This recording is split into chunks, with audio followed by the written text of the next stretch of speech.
Movies में आखिर sound effects कैसे बनाए जाते हैं, ये जानकर आपका रिएक्शन कुछ ऐसा होने वाला है। नंबर 1, मैंने ये कभी नहीं सोचा था कि मूवीज में जो हॉर्स के दौड़ने की आवाज होती है वो असल में उसकी असली आवाज होती ही नहीं, वो तो बस कोकोनट को कुछ इस तरीके से पटकने की आवाज होती है।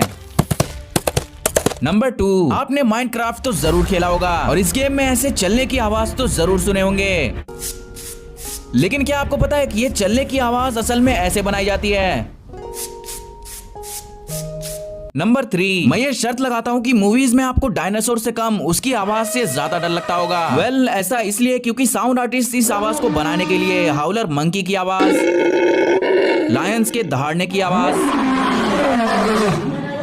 और लेपर्ड की आवाज जैसे कई जानवरों की अलग अलग आवाजों को इकट्ठा करके उन्हें मर्ज कर दिया जाता है और एडिटिंग के थ्रू उन्हें ज्यादा से ज्यादा डरावना बना दिया जाता है, तभी हमें ये साउंड इतनी डरावनी सुनाई